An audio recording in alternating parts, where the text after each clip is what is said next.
Here we are. Apologies for the noise in the background, 3D printers running, can't do anything about it. In case you haven't heard, Diamond and Pearl remakes were confirmed in a leak, along with some other very important details we'll get to.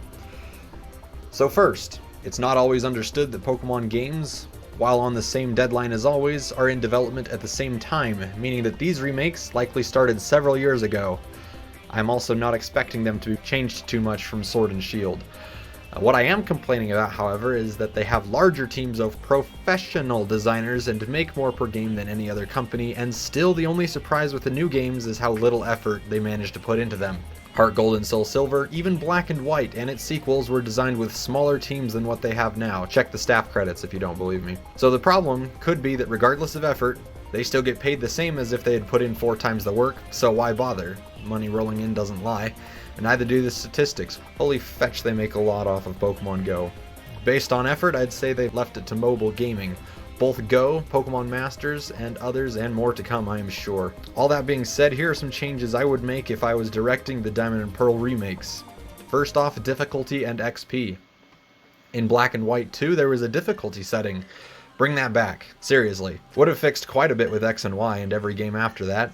In addition to that, Black and White scaled your XP gain. If you're a higher level than your opponent, you got less XP. Genius idea that only lasted 1 generation. Also, make XP share an item again. XP All is all but a forgotten item from the original Pokemon games. The holder would distribute XP to the entire team. It had its flaws though. It's like the devs were at a meeting and just thought, now what if we give all the players' Pokemon XP equal to the Pokemon they defeated, but I noticed the ROM players really like turning on times 32 XP a lot.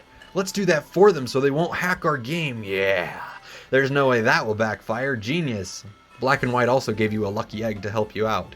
Even though the item has existed since Generation 3, the only way to get it back then were wild Chansey encounters in the Safari Zone with a very, very low hold chance, and an endgame quest from Pokemon Gale of Darkness on the GameCube. Ball Seals. Ball Seals would be back, but not shown in online battles, of course. Contests. The music aspect alone in ORAS made it worth going there. Seriously, just listen to this. The Underground. I will not buy the game if this was removed. Dynamax. I will buy the game if this was removed. Battles. Now this is my home field, because those who know my channel are aware it's why I exist. How cool would it be if they brought back some little features like weight from Black and White? I know I give a lot of credit to Black and White, and to be fair, they were really good, and they were also the first games to have constant animated battle sprites. But when a Pokemon from over a certain weight was sent out, it hit the ground hard with a cloud of dust, making the immersion into the world feel a little deeper. In 3D games, however, this was removed. When a Pokemon that weighs the same as a freaking freight train hits the ground from 6 feet up, it makes no difference than if it were a Pidgey. They missed a huge, and I cannot stress this enough, huge, overweight Wailord holding an iron ball or whatever opportunity to make this so cool. Just imagine, instead of Steelix, who weighs in at 881.8 pounds and is just over 30 feet according to Pokemon themselves. You know what? One sec. Okay, so I just used my amazing skills as an animator to bring up this. This is why the video didn't come out a few hours ago. I didn't have a Steelix model, and I had nothing else. So here's what I'm thinking. This right here is pretty much what we have. Here it is with a simple camera shake, already much better and way more immersive. Here it is creating a simple crater in the ground.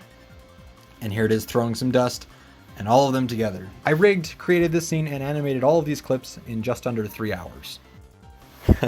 If Steelix acted more like this, I would probably actually use him competitively. This is pretty cool. Not that hard, Pokemon. And when all 1,505 pounds of raw Dialga hits the ground, I'd better feel it shake. Kids love that too, by the way, just saying. That's just the start though. The quality of the animation reflects how the animator actually feels about it. And yes, it does feel like they're overworked. Anybody else get that feeling? In Colloseum, Gale of Darkness, and Pokemon Battle Revolution, there were separate and several battle animations given to each Pokemon. There was a unique idle animation, a special attack for a signature/strong move, reuse of idle animation for very specific status moves, physical use of arms, hands, or upper extremities for damage, physical use of legs, feet, or lower extremities including tails for damage, Weak special attack, full force physical attack / impact moves. Giga Impact would look incredible with that. Steel attacks, where Iron Tail or Metal Claw come into play. Recoil damage, you get one for sleeping, fainting, and Frozen is just not animating the model, it just wasn't shown. If they were actually doing that, then I would be more than believing the reason behind for dex cuts. For one game, but they are reusable for future games and catching up is not hard.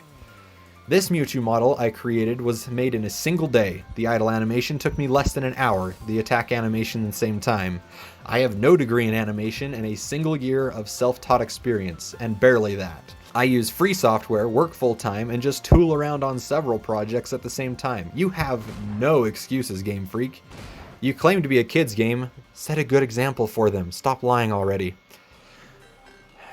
Now that I got that out of my system, back to the animations. Double kick and all other model displacement moves are immediately fixed just by having those attack animations. When I watch the new Legendary's signature moves, you feel the animators actually enjoyed making them. For instance, Zacian and Zamazenta. The biggest losers to that are Reshiram and Zekrom though. Fusion Bolt and Fusion Flare no longer shake the earth on impact. You don't feel that. To be clear, I don't hate the move to 3D or the 3D animations.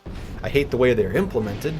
For example, let's just watch a few animations from ORAS. The good, the bad, and the less than desirable.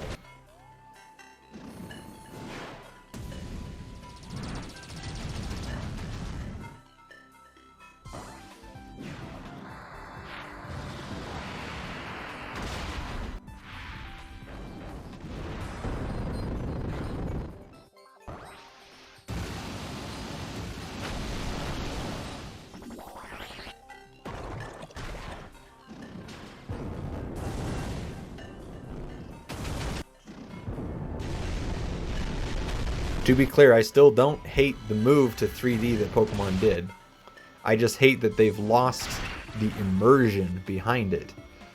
And I also hate that they haven't listened to fan feedback to improve themselves. In the meantime, if you haven't subscribed, please consider doing so. If you want to see any moves remastered, comment down below.